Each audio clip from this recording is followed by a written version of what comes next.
for those moments that there's self-doubt. Veneese, be audacious, my girl. Okay? Step into your purpose, step into your power, understand that you've been given this gift. Aww. And to not offer this gift would be a dishonor to yourself. Okay?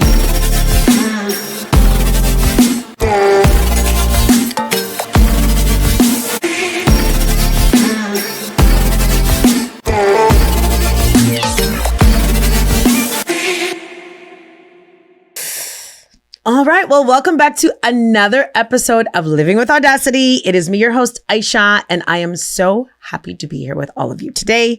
And this is actually really special for season 2 because I have my first ever, are you listening to me? First ever guest on Living with Audacity. I have my girlfriend, Veneese Lewis. If I could do the, I would do it. I'll have to figure out how I put that in there. But first and foremost, I want to thank you for joining me on a season 2 of Living with Audacity, being the first ever guest. I don't know when it's going to air, but either way, whenever this airs, you just need to know you are the first ever to be I'm on the show. excited. I'm honored. Okay. Thank you. Okay. So what I'm going to do, because we're going to be spending this time to really talk about how, like, audacity in action. How do we really show up? How do we shift in our lives, depending on where you're at? Maybe you've already made the shift. Maybe you're on the fence. You're like, oh my God, I'm ready. Like, I know there's something that exists more within me.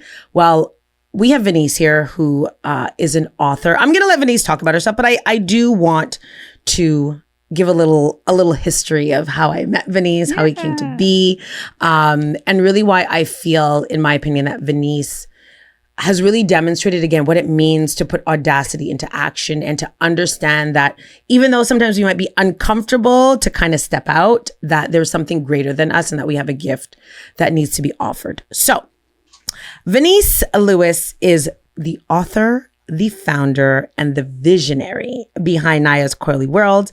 Veneese really created this platform to celebrate the beauty of afro, kinky, and coily textures, while actually challenging, which we know still remains a really important conversation, some of the outdated beauty standards when it comes to our hair. Right?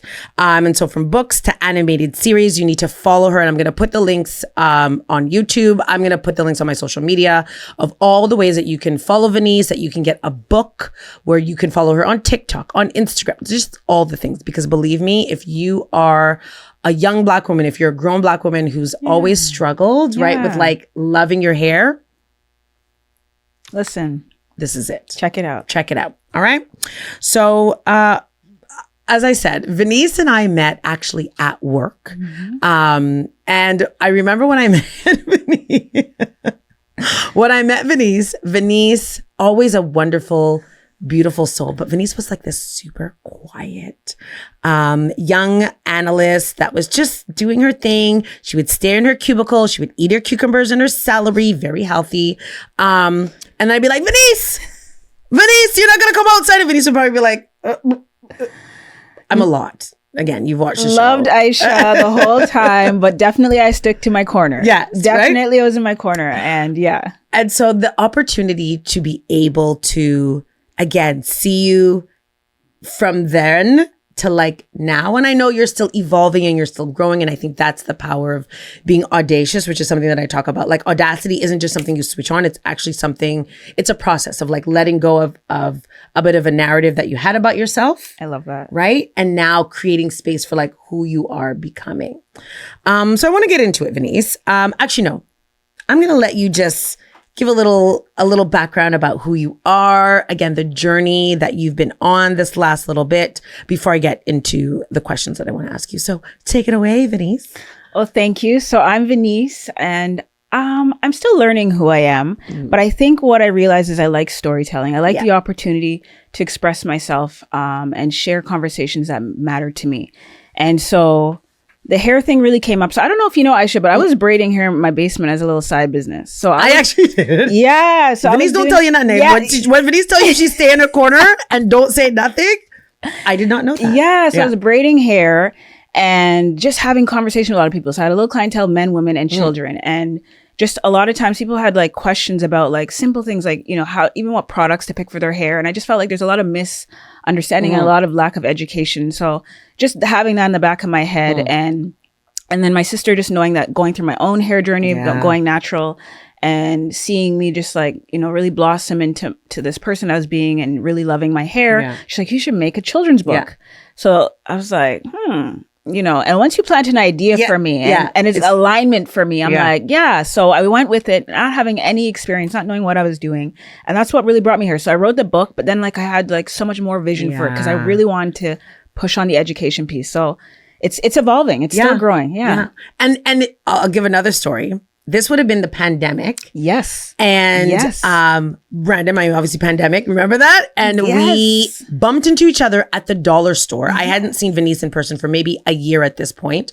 And always I'm like, Veneese, what are you doing? What's happening? What's going on in your life? I'm nosy. Like when I'm your friend, I'm in your business. Just want to put that out there, whether you want me to be or not. And I said, Veneese, what are you doing? Like, what's new? And she's like, oh, I'm just writing a children's book. And I was like, first of all, we don't use the word just and writing in the same sentence. She's like, yeah, I'm not just writing it. I also like to point out that not only did she write this book, she illustrated it as well. And I was like, Veneese, we need to stop doing this like I'm playing small vibe. I'm not here for it. So again, to be able to have met you when you just planted that seed, and to be able to see what Naya's Coily world has become, I will say, a movement of loving Black hair. And as a woman who has locks and has definitely experienced, I moved into my lock journey very easily, but then coming into certain environments where people are like, oh, yes. Oh, your hair, like, is that always going to be? And I'm like, even people in my own life, in our own community who didn't love the lock look because it came with stereotypes. So I think being able to share this journey and empower our young queens to understand, like, and you call it a crown. Like, it's not just your hair, it's your crown. Oh. Okay, sorry. I got to get into the questions because I can just chit chat. Right. Okay. So my first question is around the spark, right? So again, when we talk about audacity in action, there's always something that's kind of like, I need to do this, or there's something that I'm feeling. So the question is, what was the moment you realized something in your life needed to change? So, and there might not just be one thing. There's a number of things. So one, I'm good with coasting almost. And that, I think I've realized it can be a weakness. And so I was content in my job. I was doing the braiding. And I think when my sister really woke me up, I'm like, this is an opportunity to step outside herself. I see people, women, Black women, finding solutions to challenges, like even with the Black girl sunscreen and what they did around that. And I'm like, we have an opportunity to make change to the things that we see. Yeah. And so that was really it for me. I'm like, I could pursue this. Like I can see where this goes. Yeah. And that was a spark for me. And sometimes we have to be that voice of encouragement in our friends and our families' lives. Like if we see something in them, help them. And that's what I see for you. Like you've been that person for me too. So yeah. And sometimes in an aggressive way. I was like, Veneese, I don't want to hear nothing about being quiet. Okay. Get out there and do this. But I do it with love. Yes. But big shout out also, like you said, to the people in our lives who see something more in us than sometimes we see ourselves. That is such a gift. And that is such a beautiful gift that your sister was willing to give you, and you being able to say no, but understanding like, I am given this opportunity to do something. Exactly. All right. I love that. And so now, again, as an entrepreneur, right, and we were kind of chit-chatting before, there is the wonderful side of entrepreneurship. And then there's the like not so pretty side, or the risk or the fear that comes in starting something like this.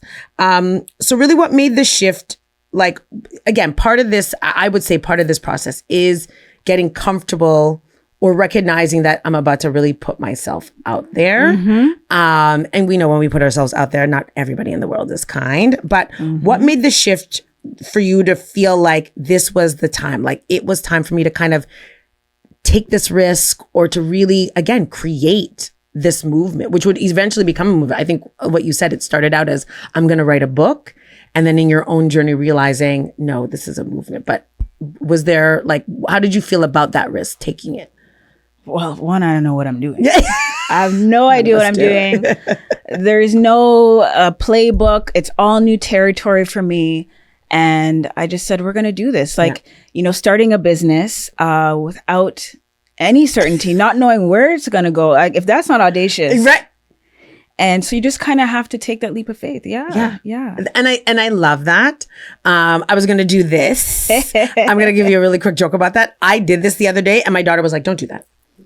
She's like, don't do that. It's not for you? It's not for you. Okay. You know how many times I've been called out by like my daughters and my daughter's friends being like, oh my gosh. Guess what? This is what it gets. Okay. Just saying, you can't stop me. Okay. You can't stop me from getting on a trend that I think is cool. Young people. Tell them. Right? I'm audacious, remember? But I love that. And you are right. That is audacious in and of itself. And I kind of go back to the fundamentals of why I started living with Audacity, because I think so many times we feel that we're not audacious because we're not out there or we're not proclaiming that we've made this big evolutionary change. And sometimes the audacity is just the quiet recognition within ourselves that we have purpose and power. So I love what you said, that like taking the risk, isn't that audacious enough? Yeah, it is. Yeah. That's the starting point. All right. And so again, you know, it clearly wasn't a small decision because I wrote an excerpt or a chapter in a book, and that was hard enough. Mm-hmm. You wrote a whole book. You also illustrated a whole book.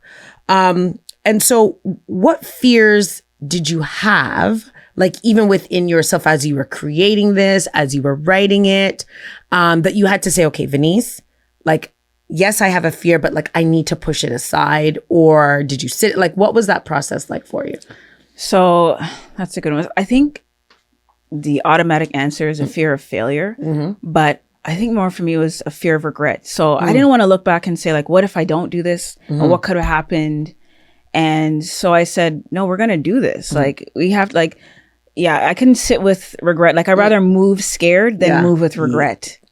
And can I clock that? Is this the clock? I don't know. I don't know which is which. Okay. Don't ask me. This is what I'm going to let you sit with that. This is why young people don't want the aunties using their things, because we don't know which is which. I think this is clocking it. I don't know.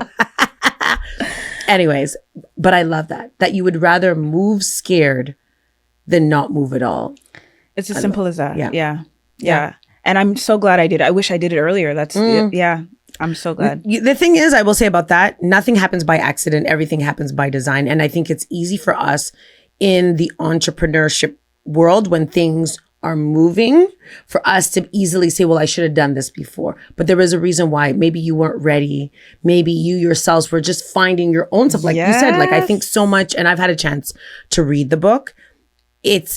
I think in this process, you almost had to go through your own journey of loving and accepting your hair, because when you read and when you watch Naya's coming out the gate like, tell me about my hair. I dare you to tell me that I shouldn't love my hair. So for me, that's right.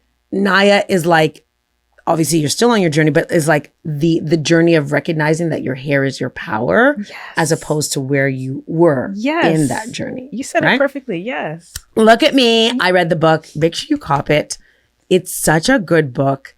And not even just the book, Veneese, but it's the animation and the little mini stories and like Naya's first swim and right? Like all those things for me are what that's our experience. Exactly. Right? And as little girls, like, oh, does your hair get wet?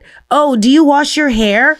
Oh, your hair was short yesterday and now it's long. And like, right, when you talk about coily, like, and I recognize sometimes it comes from a place of innocence. Yeah, absolutely. But can I just say something? If your child does not have coily, kinky hair, get the book and understand these are not the questions that you need to be asking us. Okay? Do your homework. Yeah. Just educate yourself. Okay? Just want to put that out there. All right. Next question. Was there a moment, and has there been a moment? Because again, I always say in entrepreneurship, again, I'm flowing, I'm growing, but there's still moments that I'm like, should I be doing this? Or like, is this good enough? Right? Like, I think we still question ourselves. Was there a moment where you questioned your decision? Right? Because again, I've had the privilege of watching this trajectory and seeing all the incredible things that have happened, but I'm also mindful that I don't see the hard moments Yes. of this journey. Yes. So in this fulsome journey, has there been a moment where you've questioned, like, do I really want to do this? Should I continue doing it? A word. Yeah. Every day. Yeah. Yeah. You know, is this venture making enough money? I'm spending so much time giving up my time with my family and friends. Am I making the right decisions? Am I going down the right paths? Yeah. All of these I question every day, but the traction has also been really great. Uh-huh. I mean, paid speaking gigs, Yeah. media features, like what? Who? Yeah. Like how? Yeah. I didn't see this. So Yeah. I'm trusting the process. Yeah. I'm having so much fun. Even the branding piece, Yeah. like Listen, this can we allows just me- can we just do a little? Can we not see?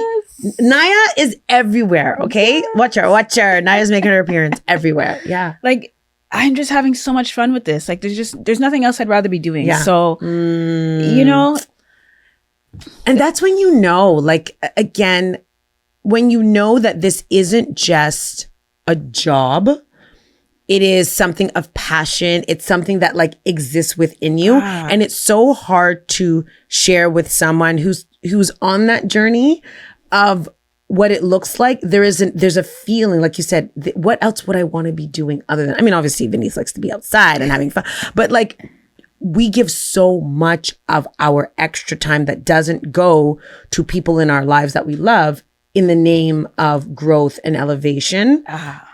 So you want to make sure that you're loving it and that you're enjoying it. exactly. This is a totally random question because, as you pointed out, so anybody who knows, her brand colors are purple. Purple is a vibe. What's the significance of the purple, or is it just, we're about to get some tea?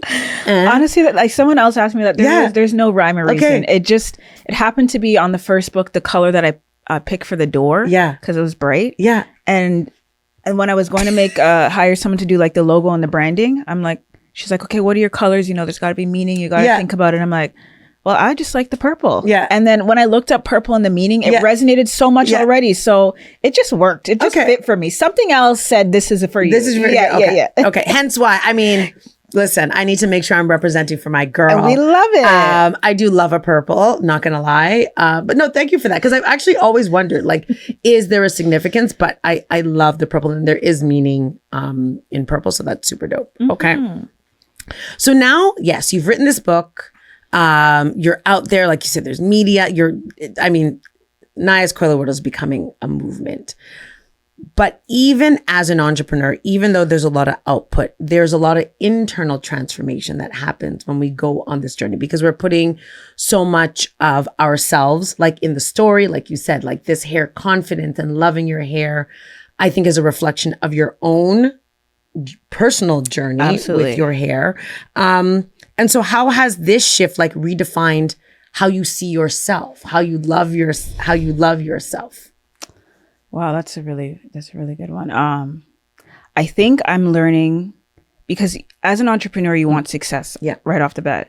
And so what I'm learning is that it's not just about, you know, how we arrive, it's about how we evolve. And yeah.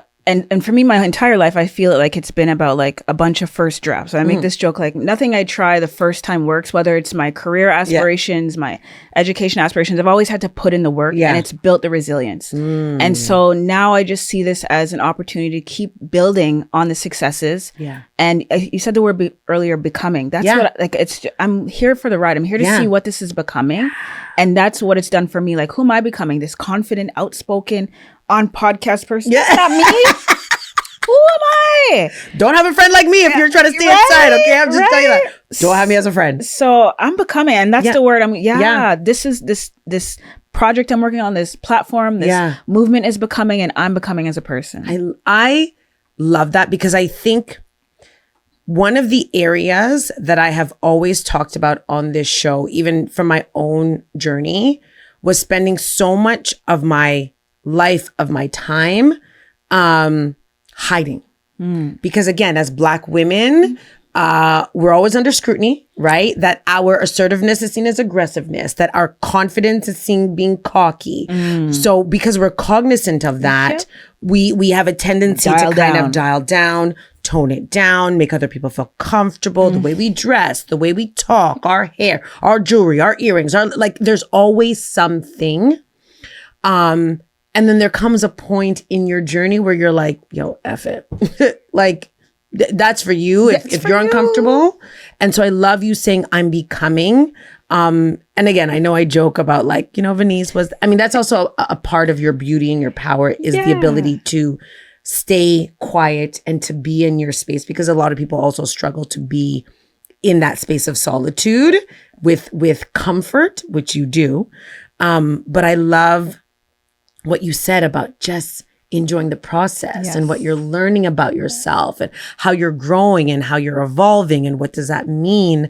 And again, I think it is so reflected in the mini stories and the things that Naya's doing, because you can see that Naya herself is becoming more confident and loving herself more. And I think this is what our young girls need. Like, because they're inundated with so much negativity, and social media really doesn't always paint us in the most beautiful light. Even though there's more beauty of us than there is negativity, but we know what we know what the media likes. Yeah, we know what gets uploaded. So to be able to see again and be in an environment where girls get to love their hair, I think is, anyways, it's so amazing to watch. All right. So now, again, as you are on this journey and you're evolving and you're growing, and this platform is called Living with Audacity. How would you define Audacity now, after, or as you're going through this, or even, Plain and simple, it's guts. It's the guts. It's the ability to bounce back after rejection, after ghosted emails, after embarrassment. And it doesn't have to be loud. It's my quiet decision to keep showing up for myself. We're going to do this again. Even on social media, you get 500 views, you get 2 views. You bounce back. You keep going forward.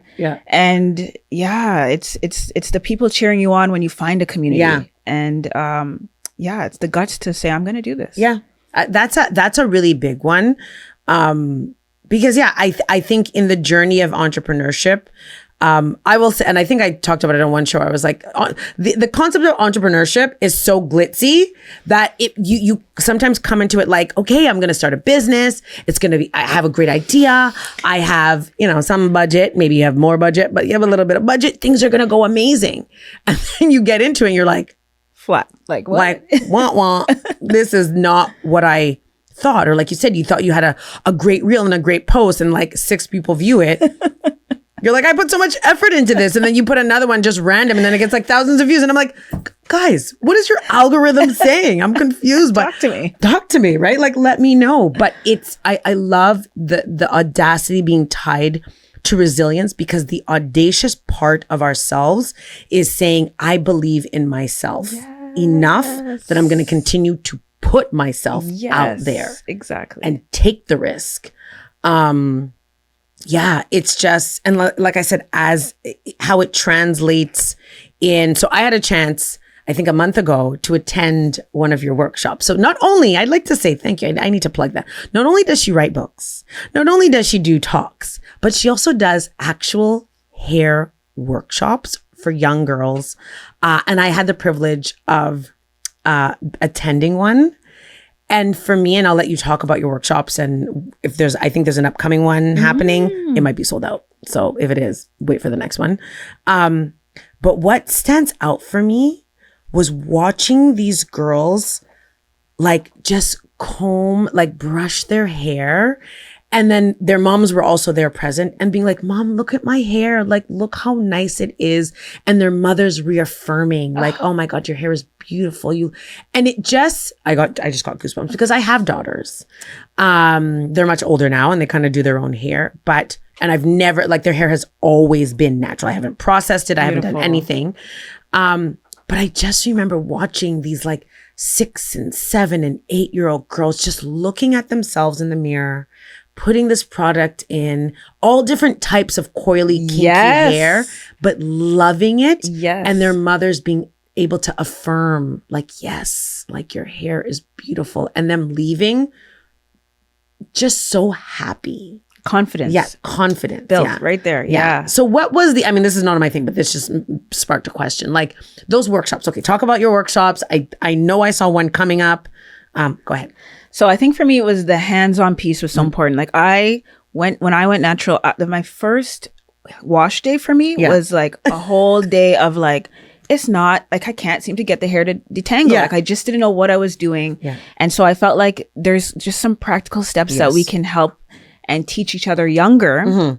So we don't have the experiences that many of us in our generation had because we didn't have the education, and just practical, easy steps. So at the workshops, for example, we teach them detangling, and it's, what is it? Saturate. So wet your hair. Start from, use sections and start from the bottom, and just steps as easy as 1, 2, 3. That's the whole point of the workshops, and allowing them to do it themselves. And it's not about bringing this like beauty, like making them get too caught up in the beauty. It's just like giving them the power and the confidence to love their hair, because when they have that confidence, they step out more boldly. Yes. And they're going to wear their natural hair. They're not going to feel like, oh, I can't deal with my hair, so I'm going to wear wigs and all this stuff. Like, no, they're going to love it. And so, yes, the workshops are like my favorite part. I love it. I know. Yeah. And you're so good at it. Oh, I love it. Yeah. And so I try to also bring in a theme for each one so that it allows them to build a skill in another area. So one of them was coils and crochet. So they learned crocheting. Yeah. Crocheting adds an element of braiding. So they were learning braiding without realizing it. So the next workshop in November is coils and charm. Yeah. So we're having an etiquette expert come and talk to them about manners, introducing themselves, and table etiquette. Can I join? I think is right. Which I think is so fundamental for us who are to teach our women to be leaders and have the confidence at these tables that they will be at. Yes. Right? Right? Clock it. I don't know. Which one, whatever. I don't know which one it is. I love that. I love the tying in. Because here's the thing with young people that I've also learned. You can't give them the topic directly. You gotta hide the lesson. You gotta hide the lesson like under something else, in something engaging that they get to do. Exactly. So I love the tie-in of the etiquette piece, you know, how you sit up straight, how you give eye contact, how you're able to articulate when someone says, what's your name? You're not like, hi, I'm Veneese. You're like, hi, I'm Veneese. Exactly. Right? So that they are prepared on how to just love themselves and be themselves. And you said there's a workshop that's coming up November 8th, excuse me.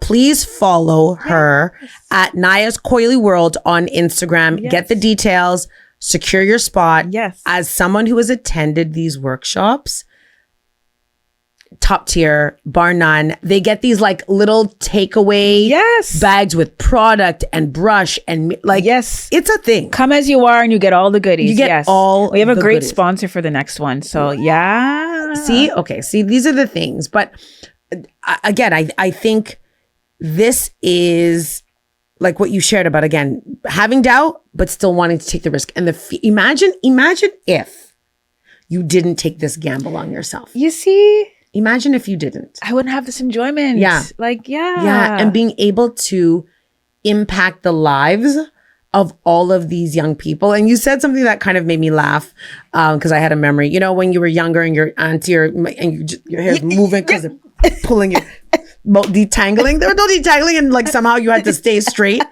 Like, sorry, I just had an image of like necks moving and your auntie being like, keep your head still. And you're like, my brain is about to come out of my head, guys. Like, literally. I'm just saying. So giving them, again, the ability to love their hair and how to work with their hair and not get frustrated with their hair, because we see so many Black girls who say, I hate my hair and it doesn't look like this. And in a podcast that I recorded, or that I don't know if it's aired yet. Anyways, it's coming if it hasn't come yet. And I remember talking about an experience I had. I was a pianist when I was younger and had my hair natural. And my piano teacher told my parents that if my hair was straightened, I would do better if I had a more European look. Wow. I would be accepted more. And I mean, I subsequently won, just so you know, I was the national champion for piano when I was 16. What? Okay. Aisha? Yeah.